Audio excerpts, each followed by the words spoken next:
그래서 축구한 이야기가 아닌 진짜 축구 이야기. 아이러브 풋볼.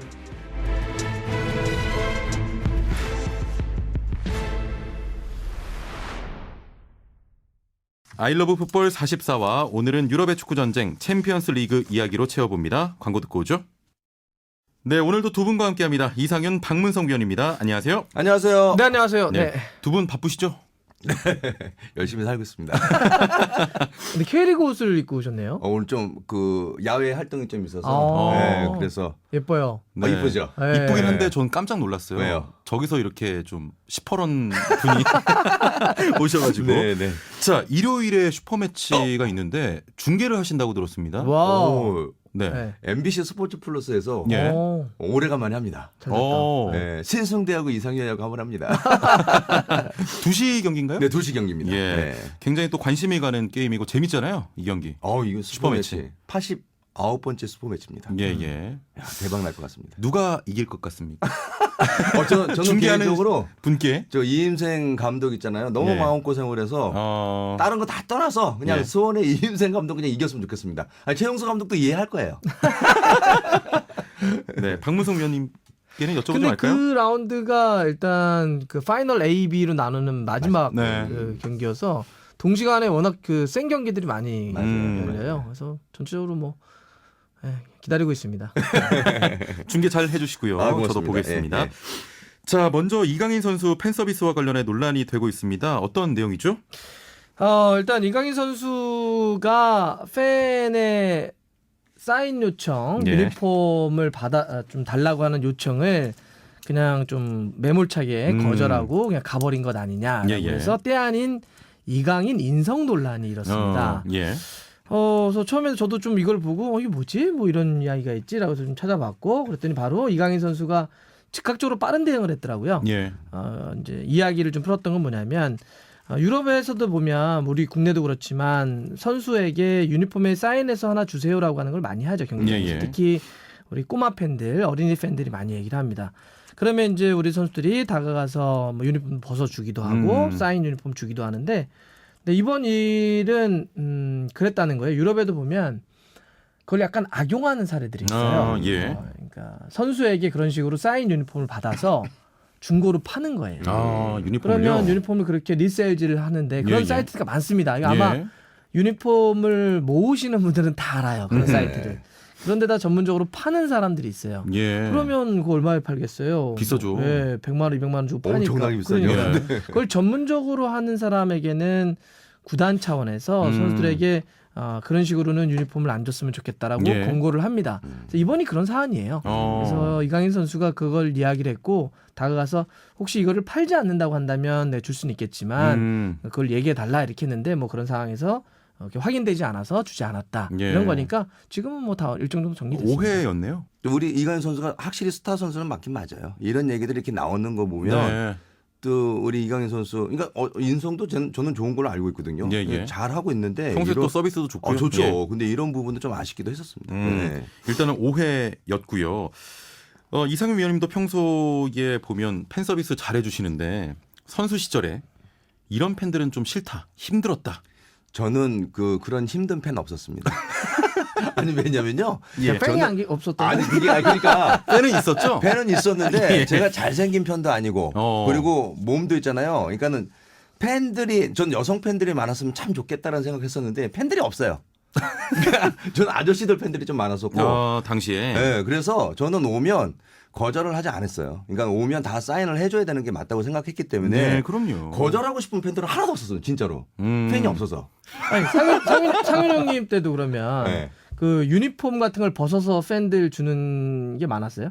저희 때도 그때는 그렇게 많지 않았죠. 그때 또 그렇게 구단에 사는 걸 별로 안 좋아했죠. 근데 있잖아요. 유니폼 있잖아요. 저희는 지금은 그 장비 담당이 다 있잖아요. 맞아요. 관리를 하잖아요. 개인이 저희는 개인이 관리해서 전 다 줬어요.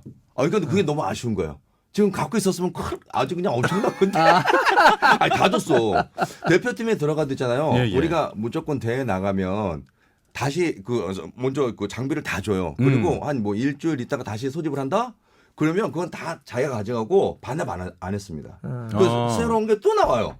유니폼이요? 얼마나 많아요. 진짜 예. 가방에 이런 트렁크에 진짜 몇 박스가 있었어요. 몇 박스가 뭐예요? 그걸 그냥 지인들 다 주는 거죠. 지금 생각해 보면 너무 아쉽습니다. 좀 재테크로 진짜, 썼으면 그거 진짜 재테크예요, 이거.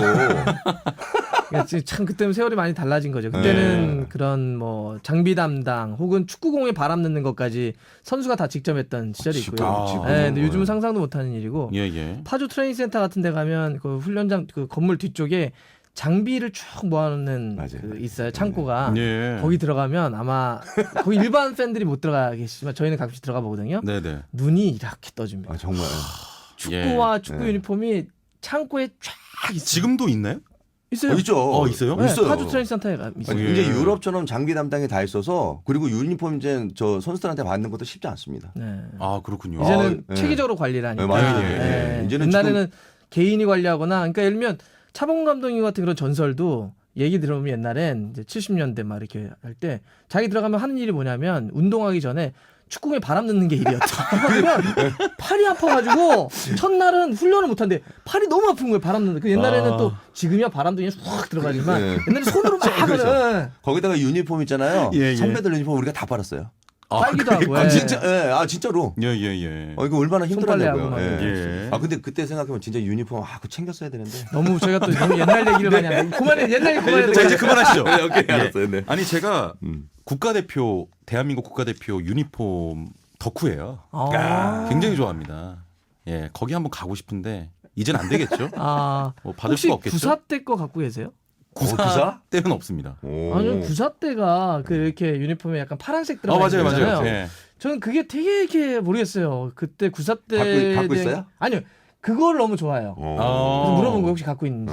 예. 그거 갖고 구하고 있었으면 뭐 달라고. 98년도 것도 있습니까? 98년도 것도 있습니까? 98은 있어요. 누구 거? 아니요, 그냥 유니폼이 있습니다. 에이, 누구한테 그건- 받은 건 그건- 아니고요. 그건 아니죠. 예. 싶어요. 그렇다고 해서 기절한 선수 걸 갖고 있을 수는 야, 진짜. 넘어갈게요. 네네네. 아무튼 오해였습니다. 일단은 아까 이상규 위원님 말씀하신 것처럼 정말 화제의 인물이 됐나 봐요. 네네. 예. 자, 먼저 손흥민의 토트넘 이야기 나눠봅니다. 손흥민이 맨햄과의 경기에서 선제골을 터뜨렸지만 7대2로 패했습니다. 토트넘. 지난 대회 준우승 팀인데 왜 이렇게 못합니까? 야, 저 깜짝 놀랐어요. 솔직히 예. 그날 경기 손흥민 선수 골 넣는다고는 난 생각, 처음에 예상을 할 수 있잖아요. 예, 그래서 예. 손흥민 선수 득점에서 너무 좋았는데, 야, 이게 바이에른 정말 잘하더라고요. 깜짝 놀랐어요. 잘합니다. 바이에른 뮌헨이 원정에서 그렇게, 그러니까 분위기적으로는 그 기록 보니까 좋을 수밖에 없겠더라고요. 선수들 보니까. 예. 거기다가 그 나브리.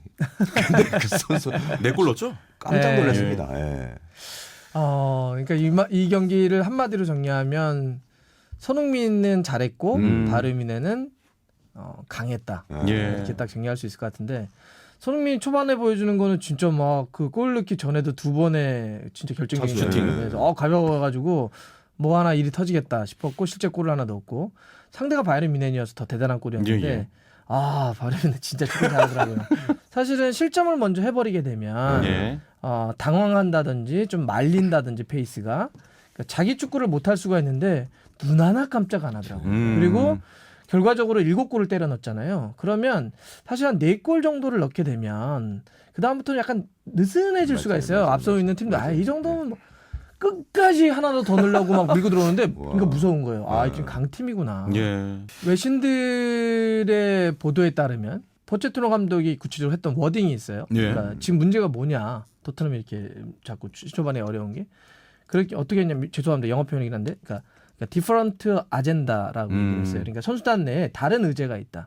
선수단 내에 다른 문제가 있다. 그러니까 즉 무슨 뭐 전술, 전략, 부상 이런 게 아니라 선수단 내 다른 문제가 지금 발생되고 있다. 예. 그래서 그 다른 문제가 뭐냐라고 한 게 뭐냐면 이번 여름에 떠나려고 했거나 붙잡아야 하는 선수들이 제대로 이렇게 좀 이렇게 말끔하게 정리가 안 됐잖아요. 예.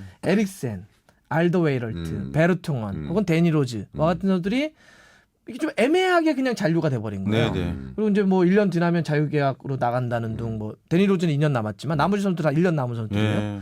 그러니까 약간 붕 떠 있는 거예요. 마음이 떴네요. 그리고 예. 네 명이 약간 좀 어수선하니까 주위에 있는 선수들도 약간 응집력이 좀 덜하고. 맞아요. 그래서 요새 토트넘 경기를 보면 질서가 없어요. 예. 그리고 나올 때마다 이렇게 선수들이 에너지를 확 모았다는 느낌보다는 그냥 열심히 개개인들은 하는 것 같은데 뭔가 네. 이렇게 하나의 원팀으로서의 네. 힘이 없는 건 딱 그 표현, 그러니까 다른 의제가 있는 거예요. 다른 문제가 선수단에 있는 거예요. 예. 경기력 말고 다른 문제. 많이 좀 느슨해진 것 같습니다. 일각에서는 뭐 포체티노 경질설도 조금 나왔는데 그 토트넘을 잉글랜드 프리미어리그와 챔스 정상권으로 네. 만들어낸 것, 이 포체티노의 역할이 크지 않습니까? 그죠. 일단 그래서 지금 포체티노 감독이 얘기하는 거는 선수단이 좀 애매하게 느슨해졌기 때문에 다가오는 이적 시장이 열리는 겨울 이적 시장 때 정리를 한번 해보겠다. 어떤 식인 간에 뭐 예. 계약을 연장을 하건 아니면 뭐 내보낼 선수 내보내고 새로 들어오건 간에 정리를 해보겠다는 건데, 근데 이제 한 가지, 그럼 겨울 이적 시장은 1월에 열리는데 그럼 1월 때까지는 아무것도 안 해야 되나요? 그러니까요. 예. 아직도 한참 남았잖아요. 10월, 11월, 12월 석 달을 예. 또 그렇게 가야 되는데, 그러니까 지금 감독이 뭔가 좀 세게 가야 될 것 같아요. 정리를. 그러니까 안에 뭐 그러니까 뭔가 리플레시 할 수 있는 뭔가 변화라든지 자극을 좀 줘야지. 음흠. 이렇게 약간 밋밋하게 흘러가서는 맥이 없어요. 이렇게 약간 맞아요. 좀 이렇게 탁 팀이 막 맥도 있고 막 이래야 되는데 예. 약간 너무 좀 뭐가 풀린 듯한 느낌이어서 감독이 빨리 출세해야 될 것 같아요. 네. 이적 시장에서 정리를 잘 하지 못한 게 원인이 된 것 맞아요, 같습니다. 맞아요.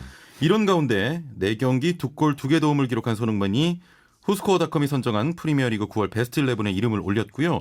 또 토트넘의 소식을 다루는 스퍼스 웹은 토트넘 선수들이 모두 손흥민 같다면 우승한다, 이런 말을 하기도 했습니다. 일각에서는 또 손흥민 이제는 토트넘 떠나야 한다, 이런 말도 나오거든요. 어떻게 보십니까? 지금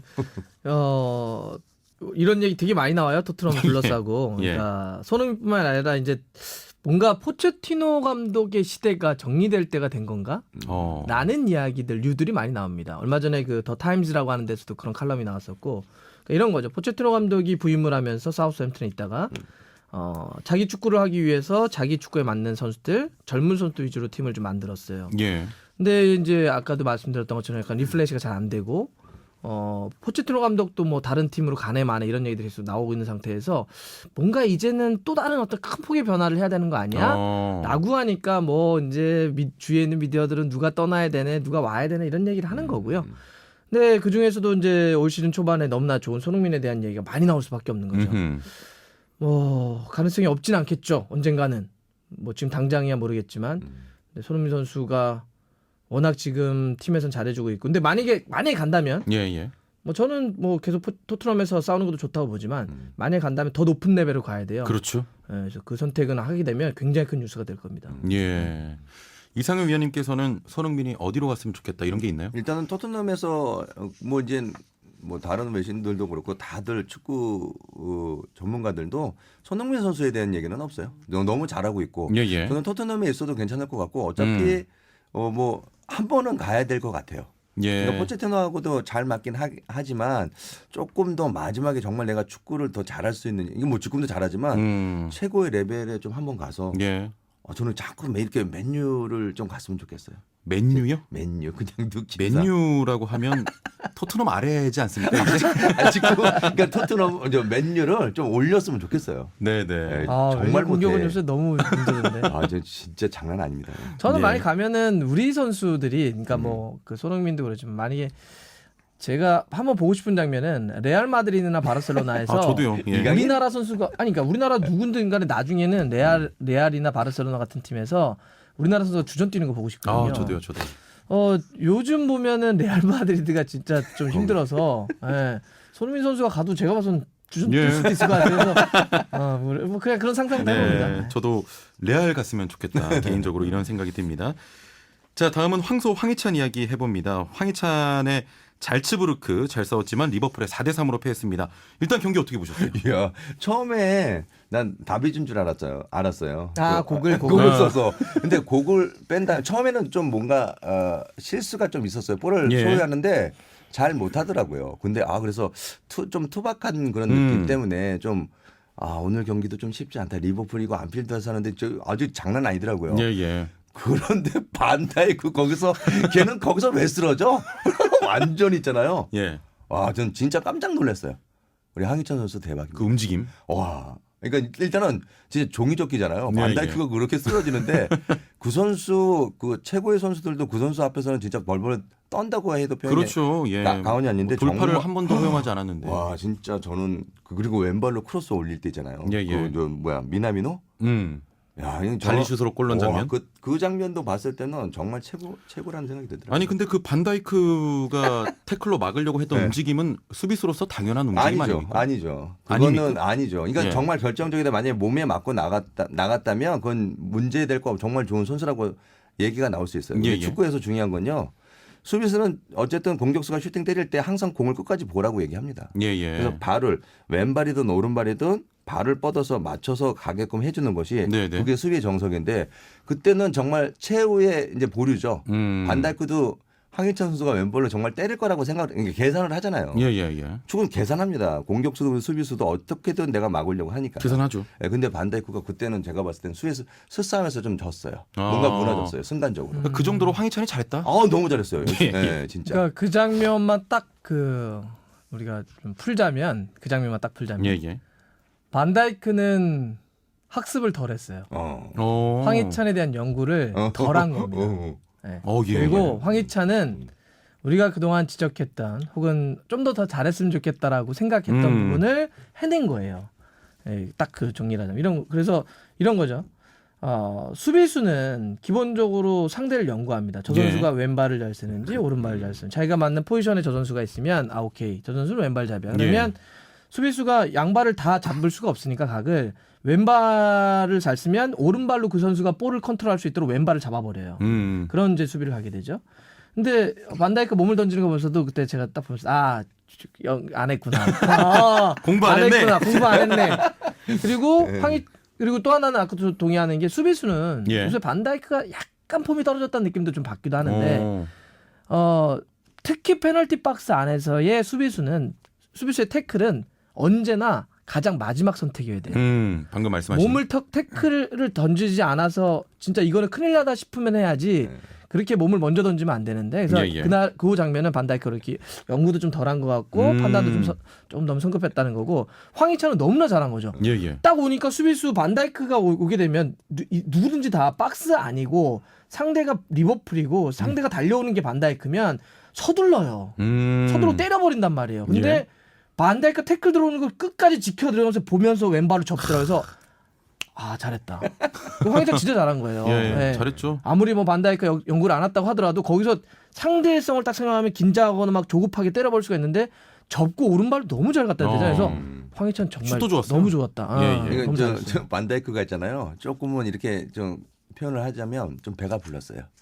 네, 그리고 배가 불렀다고요? 뭐 예를 들면 멍청하다 이런 거 말고. 그리고 중요한 건 이제 수비가 최후의 보류인데 측면에 어쨌든 그 허물어졌을 때 센터백들이 가운데서 지켜줄 수밖에 없어요. 근데 최근에 제가 경기를 보면 그런 부분들이 많이 나와요. 그리고 상황에 따라서 그러니까 반다이크 처리하는 분이 상당히 많으면서 자신이 하는 일인데 수비수한테 뭔가 액션을 취하는 게 되게 많더라고요. 그러니까 그만큼 이제 좀 짜증을 좀 내는 거죠. 그러니까 정상에 올라섰을 때 약간 그런 게 있을 수 있어요. 근데 황희찬 선수 하나 더 정말 칭찬하고 싶은 건 황희찬 선수가 만약에 그 상황이 예전 같았으면 그냥 치고 나가든지 아니면 왼발로 때렸을 거예요. 때렸으면 막혔겠죠. 막혔죠. 근데 와 확실하게. 나 그거 보고 어쨌든 황희찬 선수는 진짜 그거 보고 이 선수 더 이제 높게 올라가겠다. 성장하겠다. 지금도 많이 좋더라고요. 성장을 했고. 정말 좋아요. 좋아요. 황희찬 진짜 올 시즌 확실히 좋아졌어요. 깜놀이네. 자 대단한 게요. 챔피언스리그 득점 포인트 1위에 올랐습니다. 2경기 2골 3개의 도움인데 별들의 무대에서 통한다는 걸 보여주고 있습니다. 그런데 이런 이야기 있거든요. 오스트리아 리그가 수준이 좀 낮다. K리그와 비슷하다. 어떻게 보십니까? 그러니까 저는 일단 K리그와 자꾸 뭔가를 비교하는 거는 K리그를 자꾸 뭔가 깔고 얘기하는 거여서 난 그 진짜 별로 안 좋아하는 편이고요. 일단 오스트리아 리그가 당연히 유럽에서 센 리그냐 이렇게 얘기하면 그렇진 않죠. 그걸 뭐 너무나 그건 상식적인 문제라 생각하고. 근데 만약에 행크와의 경기 때 1차전 때 말골 넣고 그다음에 황희찬도 거기서 도움도 하고 골도 넣고 그런데 만약 리버풀 경기 때 되게 못했으면 그러면 뭐 역시 순차가 있구나 이럴 수 있겠지만 이번에 보여줬잖아요. 즐기긴 했지만 3대4가 나왔어요. 그리고 황희찬은 반다이크 앞에서 골을 넣었어요. 그럼 된 거 아닌가요? 그 정도면 잘한 거죠. 뭐 최종 결과야 지켜봐야 되겠지만 지난 시즌 우리가 아약스 경기를 보면서 에너지 넘친다 참 팀이 그 20살 안팎이 아주 젊은 선수들 팍 뛰고 끝까지 막 싸우고 막 이런 거 보면서 참 매력적이다. 4강까지 갔었죠. 짤즈부르크가 뭐 지금 조편성도 좀 까다롭고 그래서 뭐 조별리그를 통과할지는 잘 모르겠어요. 모르겠는데 근데 분명한 거는 그런 에너지를 갖고 있더라고요. 맞아요. 이 팀도 짤즈부르크라고 하는 팀도 오스트리아 리그에서는 극강입니다. 예, 항상 예. 뭐 우승하는 팀이긴 하는데 여기가 약간 셀링 리그예요. 그러니까 선수를 이렇게 좋은 선수들 데려와서 다시 빅리그로 보내는 리그이기 때문에 키워서 팔고. 다들 어린 친구들이 많아요. 예.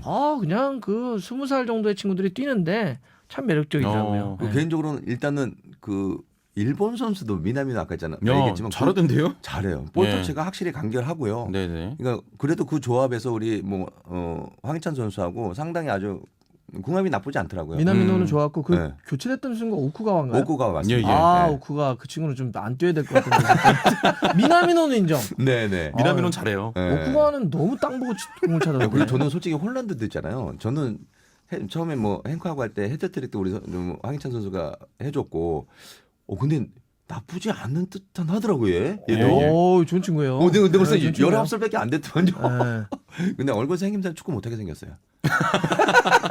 이렇게 약간 좀 그런 약간 어떤 그런 거, 느낌으로 네. 주는 알겠어요. 근데 느낌이 야, 이 분 저기 뭐야 그 제시 마시 감독 예. 이렇게 되게 정말 준비 많이 했다라는 생각이 들더라고요. 그 제시마시 감독이 짤즈부르크 감독이 그 레드불 사람이에요. 예. 그러니까 미국에도 레드불 뉴욕이 있고 그다음에 라이프치히가 독일에 있고 거기 다 코치나 이런 걸 했던 사람이어서 그래서 라이프치히 때는 되게 특이한 전술을 썼던 사람이에요. 이번에도 예, 예. 보면 4-2-2-2 같은 걸 써요. 음흠. 그 하즈니틀이라고 하는 사람이 썼던 건데 굉장히 중앙 블록을 이렇게 좁고 강하게 쓰면서 오. 경기를 하는데 확실히 그 축구가 매력적이더라고요. 예. 그 축구 하려면 진짜 젊은 사람들이 많이 뛰어야 되는데 네. 그 감독의 전술과 선수들이 소화하는 능력이 참 멋있더라 이런 생각이 들었어요. 저도 보면서 전체적으로 아약스 같은 느낌을 좀 많이 받았습니다. 받았어요. 예. 자, 이외에도 이길 팀들은 다 이겼습니다. 유벤투스, 맨시티, 파리 생제르맹, 첼시, 아약스, 리옹, 바르셀로나, 아틀레티코 마드리드 다 승리를 거뒀는데요. 레알 마드리드만 2대2로 비겼어요. 위기입니까? 아니 일단 레알은 라리가에서는 뭐 지금 지진 않고 있는데 예. 경기력만 놓고 봤을 때는 이 팀 정말 여기도 좀 심각하구나. 그러니까 그래서 그 레알의 강점이 뭐 많긴 한데 기본적으로 허리 라인 아니었습니까? 예. 거기가 크카모라고 해서 토니 크로스, 카제미루, 그다음에 모드리치. 예. 이 크카모라고 하는 라인이 굉장히 강한 라인이에요. 근데 거기가 이제 좀 특히 모드리치는 올 시즌 전체적으로 그렇지만 너무 폼이 떨어져 있고 떨어졌습니다. 크로스도 조금 별로 예. 안 좋은 것 같고 허리가 이렇게 휘청휘청거리니까 경기력이 안 받쳐줘요. 경기력이 안 좋더라고요. 그다음에 뭐 아자르도 이적해 와서 그렇게 큰 기대를 모았는데 아자르도 원래 그 부상 여파도 있었고 체중 관리 실패. 살이 쪘더라고요. 네, 그거 좀 빠진 살이에요. 예. 실제로 그 프리시즌 때는 너무 살이 네네. 쪄가지고 그게 계속 화제가 됐잖아요. 이렇게 막 경기 뛰러 왔는데 막 배가 나와가지고 그래서 여러 가지로 지금 조금 어수선해요. 예. 예. 반등하겠죠, 그래도. 그런 팀은 올라옵니다. 네. 우리가 뭐 살면서 너무 걱정하지 말아야 될 게 축구 쪽에선 레바민 걱정 안 하면 됩니다. 맞습니다. 오늘은 챔스 이야기 나눠봤습니다. 두 분과 인사 나누죠. 이상현, 박문성 위원과 함께했습니다. 감사합니다. 수고했습니다. 네, 고맙습니다. 네.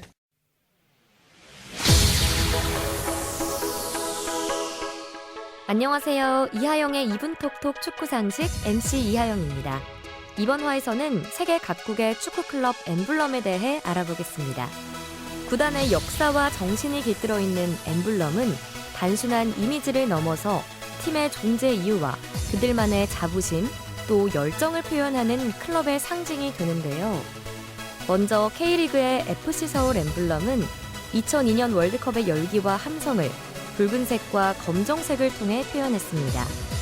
또 홈구장인 서울 월드컵 경기장의 팔각 방패연 지붕 모양을 살려 엠블럼을 디자인하면서 한국 전통 이미지를 강조했고 그 안에 축구공과 불타는 태양을 배치함으로써 FC 서울의 축구를 향한 열정을 형상화했습니다.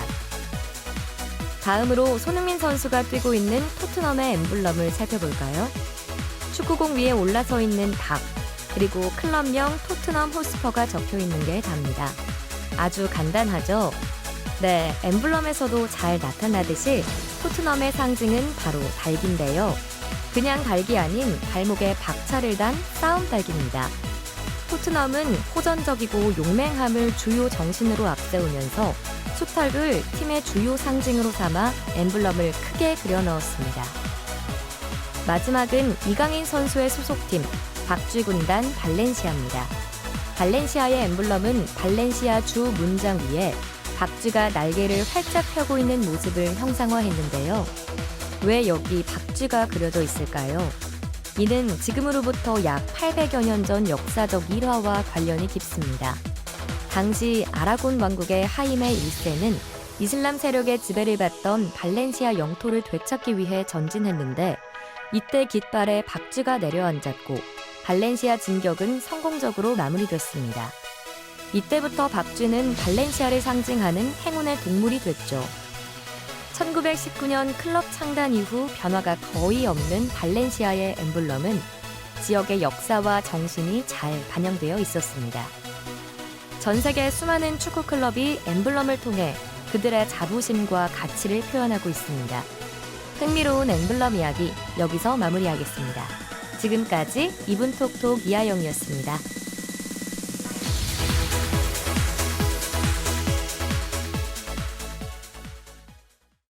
이수열 정욱진의 더블 볼란치 시간입니다. 이수열 평론가 정욱진 캐스터와 함께합니다. 안녕하세요. 안녕하세요. 안녕하세요. 네. 지금 한창 챔피언스 리그가 펼쳐지고 있습니다. 네. 뭐 리그 최고의 팀들이 맞붙고 있기 때문에 당연히 재밌는데요. 이번 주에는 토트넘에게 아주 치욕적인 일이 있었습니다. 네, 맞습니다. 그렇죠. 네. 예상하셨나요, 두 분? 전혀 예상 그 못했습니다. 정도는 예상을 못했어요. 네. 네. 예, 예. 점수차가 그렇게 날 거라고. 뭐 미넨이 강한 팀이긴 하지만 토트넘이 이 정도로 질 줄 몰랐잖아요. 네네네. 예. 자, 오늘 더블 볼란치 시간에서는 챔스 대이변의 역사라는 주제로 이야기 나눠보도록 하겠습니다. 자, 축구에 있어서 이런 대이변, 팬들의 이목을 집중시키는 사건 있었잖아요. 그렇습니다. 뭐 공은 둥글기 때문에 발생할 수밖에 없죠. 예. 이 두 팀이 맞붙는 축구 경기에서 객관적인 지표에서의 차이는 분명히 발생을 합니다. 그렇죠. 하지만 팀 전체의 전력 대 팀 전체의 전력, 그러니까 팀 자체 대 팀 자체를 비교하는 건 무리가 있죠. 아주 다양한 변수가 있기 때문인데요. 예. 이 11명 각각의 선수들, 뭐 컨디션, 그다음 심리 상태, 그리고 벤치, 그라운드 상태, 경기장 분위기, 심지어는 원정팀이 전날 밤에 묵었던 호텔의 컨디션까지 그렇죠. 예, 경기에 영향을 미치는 요소가 무척이나 많습니다. 예. 이 챔스는 이 팀들이 평소에는 만나지 못했던 다른 리그의 팀들을 만나기 때문에요. 경기 내적인 데이터도 적고 경기 외적인 변수도 더 많이 발생을 해서 이러한 이변이 더 많이 생기곤 합니다. 예. 지난 시즌 챔스를 예로 들면 아약스가 16강에서 디펜딩 챔피언 레알 마드리드, 8강에서 유벤투스를 잡고 4강까지 갔던 일, 그리고 맨유가 파리 생제르맹과 1차전에서 2대0으로 패배했지만 2차전 원정에서 극적인 3대1 승리를 거둬서 8강에 오른 일 등이 이변으로 회자되곤 합니다. 예. 참 많은 이변이 있었지만 네. 전 세계적으로 그 축구 팬들이 가장 충격을 받을 만한 사건 어떤 게 있을까요? 일단 이변은 정말 많았어요. 예. 네, 근데 그 중에서도 이 03-04 시즌 당시에 레알 마드리드하고 AS 모나코가 8강전에서 붙었거든요. 네, 이 경기가 진짜 큰 이변 중에 하나로 해석이 되고 있습니다. 당시에 그 레알 마드리드가 홈에서 4대2로 이겼어요. 그리고 원정을 가가지고도 전반 36분 만에 이제 라울이 골을 넣었거든요. 끝났네. 네, 그러면 한 5대2잖아요. 아무리 그래도 레알 마드리드가 이 3골 차를 내주진 않을 거다 이렇게 예상을 했었는데 전반 막판에 그 AS 모나코의 지울리가 한 골을 넣었고요. 그래서 좀 묘한 기류가 좀 흘렀거든요. 그러다가 후반전에 그 모렌테스 그리고 지울리한테 연속골을 내주면서 레알 마드리드가 1대3으로 졌습니다. 그 최종 점수는 5대5 그리고 원정 다득점 원칙에 의거해가지고 레알 마드리드 결국에는 탈락한 그런 사건이 있었는데 이 03-04 때면 네. 거의 뭐 지구방위대 아닙니까? 맞습니다. 예. 그때 당시 이제 갈락티코 정책을 쓴 그 페레즈 회장에 의해서 정말 초호화 군단이었죠. 누가 있었죠? 예, 전방에는 이제 호나우두, 라울이 이제 투 스트라이커를 형성하고 있었고 그 밑에 지단 그리고 피구, 베컴 이런 선수들이 뒤를 받쳐줬어요. 이런 데 졌다고. 그러니까.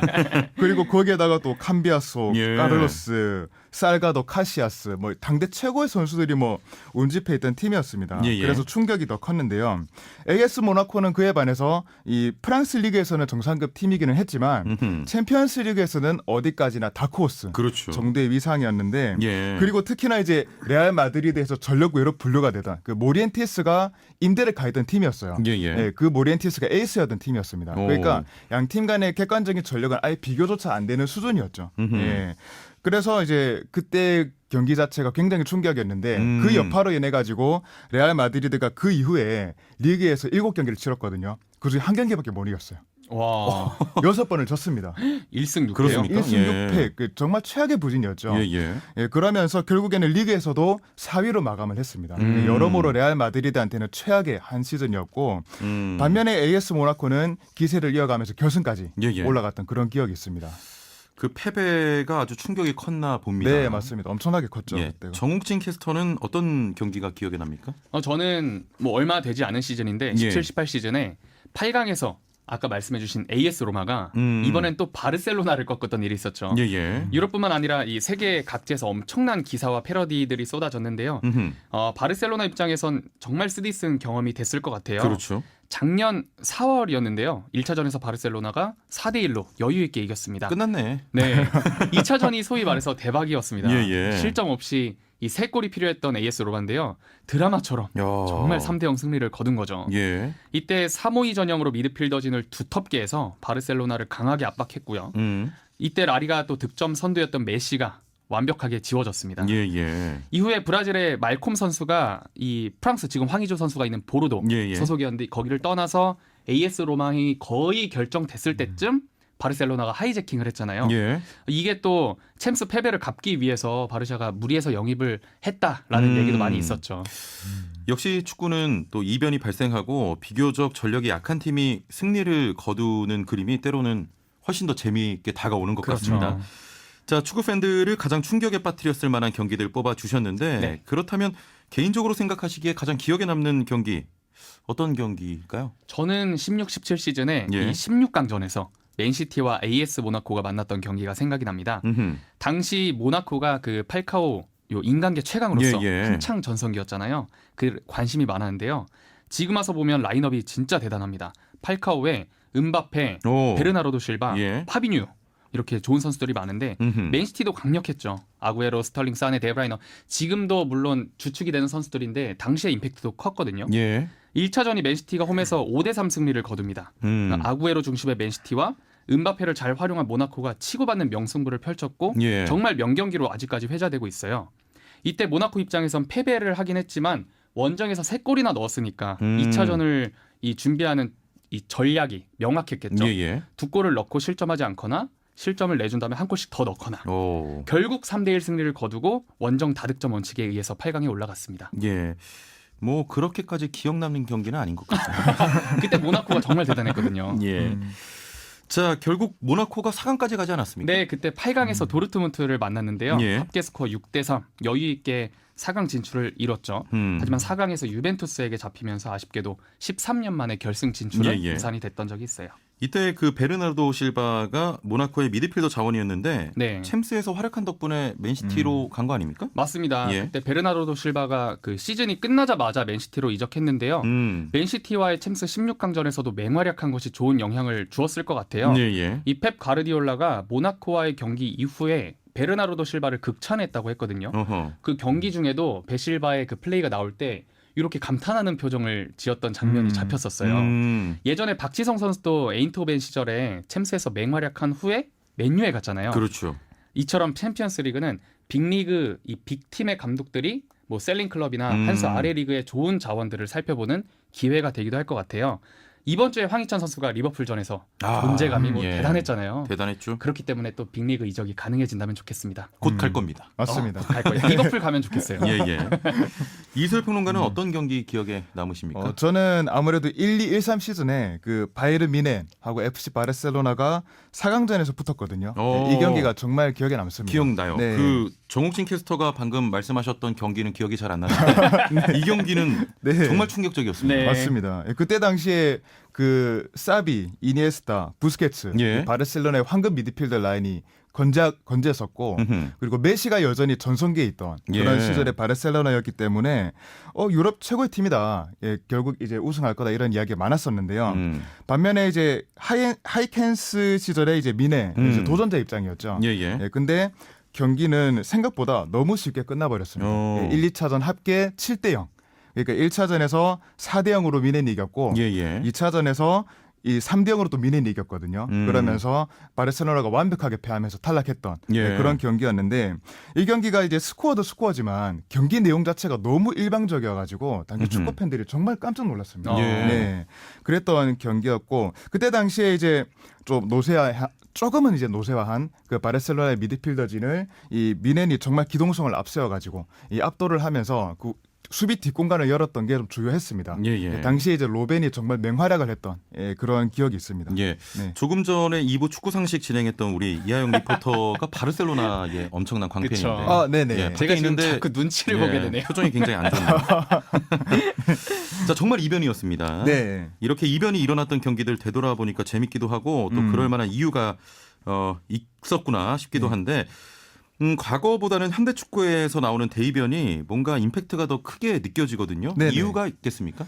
뭐 간단하게 말하면 이 강팀이 너무 강해진 게 좀 큰 이유라고 보시면 됩니다. 네, 과거에는 이 챔스권이 아닌 팀에도 그 리그를 대표하는 최고의 선수들이 있었어요. 예. 네. 그렇기 때문에 최상위권 팀들의 전력은 지금보다도 좀 약했고 중위권 팀들은 지금보다는 좀 강했거든요. 예. 그래서 리그 자체의 위상이 좀 높았고 그만큼 이제 챔스에 나가는 팀들은 절대 강자다. 예, 이런 예. 인색이 좀 덜했습니다. 그래서 리그 최강 팀들이 챔스에 나가서 경기에 지더라도 상대적으로 좀 그러려니 예. 하고 넘어가는 그런 분위기가 있었거든요. 근데 2000년대 중반을 넘어오면서부터는 이 자금력을 가지고 있는 이 빅클럽들의 최강 팀들에게 선수들이 많이 쏠려요 이제. 네, 그러다 보니까 챔스권에 나가는 팀들은 정말 전력이 강해졌고요.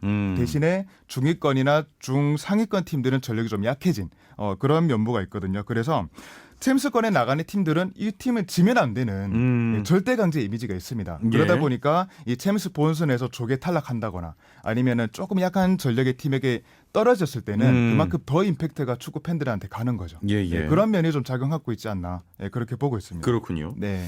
자, 이렇게 대패를 당하거나 충격적인 역전패를 당하는 팀들 충격이 오래 갈 것 같은데 어떻습니까? 네, 아무래도 선수단 분위기가 침체될 수밖에 없을 것 같아요. 예. 물론 1년 동안의 계획을 갖고 쭉 진행되는 리그가 있고 그 사이사이에 챔스 같은 유럽 대항전 경기가 있잖아요. 예. 이 챔피언스 리그에서의 충격이 리그 경기를 운영해 나가는데 최대한 적은 악영향을 주게 하는 것이 또 감독의 역할이 아닐까 생각합니다. 그렇죠. 뭐 선수들에게 휴가를 줄 수도 있고 반대로 더 강하게 훈련을 시켜서 분위기를 잡을 수도 있겠죠. 인터뷰를 통해서 신뢰를 보여줄 수도 있는데 예를 들어서 맨시티 펩 감독이 17년도 그 모나코에게 패배한 이후에는 예. 존 스톤스가 그때 욕을 엄청 많이 먹었는데 그 선수들은 하나도 문제가 없다. 수비 선수 문제가 없고 전술이 좋지 않았다. 내 잘못이다. 이런 얘기를 하면서 본인의 잘못으로 얘기를 하더라고요. 멋진 감독이군요. 네. 네. 자, 17년도에 존 스톤스가 비판을 많이 받았는데 이후에는 맨시티의 뭐 핵심 수비수 아닙니까? 그렇습니다. 이 인터뷰도 하나의 계기가 됐을 것 같은데 예. 스톤스가 인터뷰를 통해서 펩을 존중하고 또 존경을 하면서 그가 알려주는 것을 다 받아들이기 위해서 굉장히 집중을 한다 이렇게 얘기를 했어요. 예. 뭐 경기에서의 패배 그리고 충격으로 인해서 선수와 감독 간의 신뢰가 깨진다면 이러한 발전을 하는 것도 어려울 수 있을 것 같습니다. 그렇군요. 자, 반대로 크게 이긴 팀들은 분위기를 타고 승승장구하지 않습니까? 네, 이 흐름이 중요하긴 하지만 챔스 같은 경우는 경기 사이사이의 기간이 상대적으로 길다 보니까 영향을 준다라고 하기엔 조금 애매한 면이 있지만 오히려 리그에 영향을 주겠네요. 그렇죠. 예. 일단 지난 시즌 챔스 16강에서 맨시티가 살케를 1, 2차전 합계 10대 2로 크게 예. 이겼는데요. 그 이후에 리그에서 전승을 했습니다. 아하. 분위기를 탄 건데 리버풀과 승점 1점 차 우승을 차지했잖아요. 예. 그중 한 경기만 비겼어도 준우승이었겠죠. 그렇죠. 물론 그 경기 결과가 직접적인 영향을 줬다고 할 수는 없겠지만 영향을 좀 이렇게 분위기를 타는 데는 도움을 그렇죠. 주지 않았을까 예. 싶습니다. 자, 확실히 축구는 팀 스포츠다 보니까 네. 팀의 분위기가 어떤지가 굉장히 중요한 것 같습니다. 이소혜 평론가가 방금 그 바르셀로나와 미넨 경기 이야기를 하셨잖아요. 네네네. 자, 이처럼 강팀 간의 경기에도 말도 안 되는 스코어 차이가 나는 경우가 있는데요. 이유가 뭘까요? 일단 그 강팀하고 약팀의 경기에서는 그 보통 약팀이 정상적인 주도권 싸움을 안 가져갑니다. 예. 보통은 조금 이제 주도권 싸움을 포기하고 신중하게 경기를 이끌어 나가는 경우가 많은데요. 그러다 보니까 경기 내용상으로는 오히려 큰 차이가 나지 않아 보이는 그런 예. 경우가 많습니다. 물론 그 결과는 강팀들이 좀 가져가는 경우가 많기는 하지만 근데 이 전력이 비슷한 강팀과 강팀의 경기에서는 양팀 모두 정상적인 주도권 싸움을 가져가요. 예. 네, 그래서 그 과정에서 정말 그 팽팽한 수싸움이 펼쳐집니다. 그래서 한 번 엉키기 시작하면 그 순간부터 그냥 와르르 무너지는 그런 가능성이 비교적 또 높다고 볼 수가 있거든요. 그래서 오히려 강팀 간의 경기일수록 이렇게 예상치 못한 큰 스코어 차이가 나올 가능성이 의외로 좀 있다라고 볼 수가 있어요. 특히나 이 챔피언스리그 같은 경우는 홈앤드 어웨이 딱 그 두 경기를 통해서 승패가 가려지기 때문에 그런 면이 더 부각될 수밖에 없는 거죠. 네. 저는 그 경기 기억 남아요. 맨체스터 유나이티드와 AS 로마. 맞습니다. 7대1이었죠. 네. 정말 상상하지도 못한 스코어 나왔는데. 그렇죠. 그때가 아마 0607 시즌이었을 건데 그때 경기를 보면 정말 큰 충격을 받았던 그런 기억이 있습니다. 자, 이번 시즌 역시 챔스 시작부터 골도 많이 터지고 심상치가 않습니다. 토트넘과 미넨 경기 같은 이런 경기들 많이 나올까요? 일단 결론적으로 말하면 좀 많이 나올 것 같아요. 네. 최근에 그 챔피언스리그 토너먼트 경기를 보면 그 전술적으로 나타나고 있는 특징이 하나가 있거든요. 그게 뭐냐면 수비 라인을 내리는 팀이 경기를 상대적으로 불리하게 끌고 가고 반면에 좀 기동성을 앞세워가지고 전방 압박을 과감하게 하는 팀이 결국에는 주도권을 잡고 그 승리를 하는 그런 흐름이 좀 두드러지고 있습니다. 지난 시즌만 하더라도 뭐 아틀레티코 마드리드, 바이에른 미넨, 뭐 유벤투스 이런 팀들이 좀 수비란을 내리고 정적인 경기를 했거든요. 그런 팀들은 탈락을 했고요.